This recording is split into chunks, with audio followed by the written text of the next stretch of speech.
Kita pindah sedikit ke La Liga, di mana ada Barca yang tertahan dan juga Atletico yang kalah. Kalau coach sudah nyerah kayaknya Mas Arya musim ini terhadap Barca, dibilang kalau Madrid nggak juara, bego aja. Menurut lo apakah emang Barca tahun ini udah no hope dengan Xavi-nya? Gue sebelum musim mulai gue udah jagoin Madrid. Wah, anjir. Iya, gue di awal musim gue udah bilang siapa yang akan juara, gue bilang Madrid. Ada Cancelo sama Felix, lo nggak seoptimis itu? Iya, maksudnya sebelum tendang di bola ya, kalau kata Jasin. Sebelum bola ditendang, itu gue udah megang Madrid. Itu sebelum mereka ngalamin cedera-cedera itu ya. Maksudnya gue udah ngeliat Madrid gitu. Waduh, begitu mereka cedera. Belum ada strikernya dulu ya. Iya, begitu mereka cedera, kayaknya bisa goyang nih. Tapi nggak juga. Ternyata mereka bisa ya stay lah dengan konsistensi mereka. Kalau Barcelona, kenapa komposisi terbaik lo di lini belakang musim kemarin yang kontribut atas bagusnya hasil yang mereka dapatkan, terutama dari sisi defense, kok diubah? Itu kan paling nggak lo udah dapat satu pakem yang bagus, kenapa lo ubah? Itu yang gua kritik dari Xavi. Maksudnya mau ribut lah si Konde sama si Araujo, siapa yang main di tengah, siapa yang mau di kanan. Tapi as long as tim lo bagus dari sisi defense, ya kenapa enggak? Ya lo paksa lah mereka main terus-menerus. Christiansen sehat kok. Inigo Martinez ada kok yang bisa bergantian di posisi tengahnya gitu. Sementara kiri ya tetap Balde kalau menurut gue ya, dibandingkan lu coba si siapa? Alonso, Cancelo juga angin-anginan. Kadang bagus banget tapi nggak konsisten juga. Jadi perubahan itu. Ya terus ya kehilangan satu persatu. De Jong nggak balik-balik, Pedri nggak balik-balik. Ketika mereka balik, Gavinya cedera.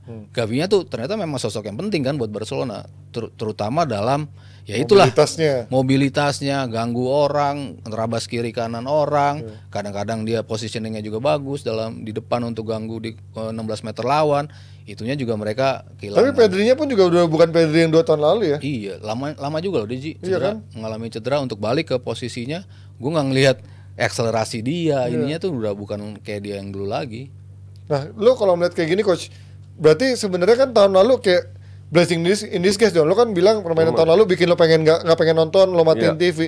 Tapi sama kan tahun lalu dia punya satu pakem yang itu pertahanan yang nggak bisa ditembus sama tim-tim manapun gitu kan. Nyata ketika dia mencoba bermain lebih menyerang dengan pemain menyerang, nyata justru merusak skemanya Xavi yang udah dia bangun itu. Enggak, lu nggak bisa main kayak kemarin terus, lu nggak bisa main ugly win terus. Dan Xavi cuman inilah gue bingung ya, kenapa pemain hebat jadi pelatih kok tolol banget. Dan itu sering terjadi, pemain hebat jadi pelatih tolol. Makanya banyak pemain hebat nggak mau jadi pelatih kan, karena mereka nggak sanggup. I mean, lu udah tahu pemain Barca itu main kayak apa. Kekuatan Barca itu kan di rapet, kurung lawan, kombinasi. Sekarang main direct. Lu pegang Lewi itu pegang bola aja susah sekarang. Terus lu nggak punya killer juga. Lu mau ngandelin siapa? Joe Felix.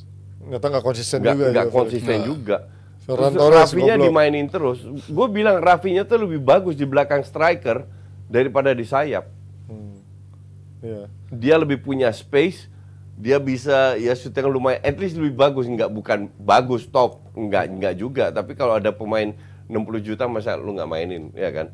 Nah kalau cuman kalau lu punya Lamine Yamal ya nggak harus selalu Lamine Yamal jadi striker, jadi starter, tapi at least dirotasi lah. Ini 4-5 match terakhir Rafinya terus jadi starter.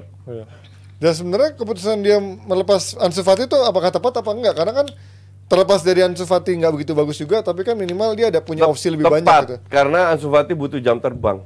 Oh, ya daripada lo maksain Ferran Torres, lo mendingan Ansu Fati nggak di sana? Ferran Torres itu anak emasnya, susah. Anak emasnya, karena dia yang beli sih juga ya, dia yang datengin juga kan. Rafinya dia yang beli, Ferran Torres dia yang beli, yang dia beli ya tahu sendiri kayak gimana lah. Sementara sama mentality sih menurut gue ya, mentality mereka keganggu sejak kalah dari Klasiko. Kalah itu di saat orang mikirnya mereka yang bakal menang, gue tetap jagoin Madrid waktu Klasiko. Sebelumnya mereka beruntun menang 13 pertandingan berturut-turut. Di semua kompetisi mereka bisa menang. Abis itu 10 pertandingan 4 kali menang, 5 kali kalah. Itu kan itulah kenapa lu jangan lihat data. Mau 10 kali menang beruntun nggak ngaruh kalau mainnya kayak gitu. Makanya kalau bilang yang penting juara yang enggak, untuk gue nggak penting mau juara atau enggak. Kalau main kayak tahun lalu kan gue bilang matiin. Kemarin juga menit 70-an gue matiin, fuck you lah. Buang waktu gue nonton match kayak gini. Ya berarti ada shifting dong. Xavi mencoba merubah permainannya dengan bermain lebih terbuka. Nyatanya malah lebih direct, bukan bermain kayak tahun lalu justru yang memang kuat bertahan tapi directnya efektif gitu kan. Kemarin kan walaupun nggak enak dilihat permainannya, cuman kan gue memaklumi itu. Maksud gue kan ya gue ngerti posisi Xavi gitulah. Maksudnya gue ngerasain berapa kali gue megang possession tinggi tapi gue selalu kalah gitu. Kadang-kadang dari combine kan, dia di era Enrique pun dia ngerasain bola direct kita bisa jalan kok, lebih direct, motong kompas lini tengah nggak terlalu banyak yang dimainin ke depan ya, walaupun lo punya Mesen sih orangnya Enrique itu ketolongnya Mesen sih. Iya, cuman kan bola direct ternyata Barcelona bisa aplicate itu, dan Xavi kemarin juga gitu kan, aplikasi bola direct kontribut atas kemenangan dia juga. Jadi gue memaklumi ketika kemarin nggak fully ball possession gitu. Ya sekarang dia coba agak lebih memainkan gitu. Dominasi itu, tapi ya, ternyata ya ujung-ujungnya pemain-pemain yang lo punya, yang lo pilih gayanya lebih direct gaya mainnya kan. Rafinha kayak gitu mainnya. Ya Felix juga susah untuk lo diajak main segitiga, maunya lebih cocok. Karena dia mainnya kan dribbling kalau Joao Felix kan, dari zaman Benfica sampai ke Atletico kan memang dribbling sampai dibuang kemana-mana ya dribbling gitu. Berarti kalau lo melihat sekarang Girona nggak akan menjadi akan tenggelam pada waktunya.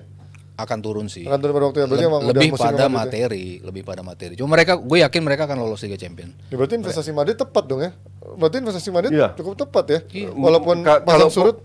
Pembelian pemain ini kan yang gue kritik Madrid ini, mereka beli pemain terlalu muda. Iya.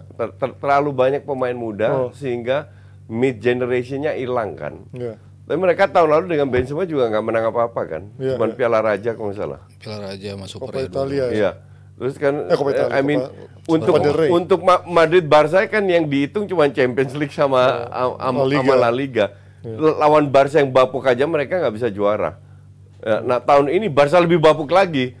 Jadi kalau Madrid nggak juara ya gue nggak ngerti lagi. Bego banget kalau Madrid nggak juara. Ya, tapi memang tahun lalu kan sebenarnya Real Madrid di Liga Champions juga nggak jelek-jelek amat ya. Ada di semifinal. Iya, maksudnya ada di sampai sana juga. Kan? Maksudnya dari sisi itu juga mereka. Ya, lucknya yang mereka dapat di sebelum nggak dapat lagi. Ya oke, kita pindah.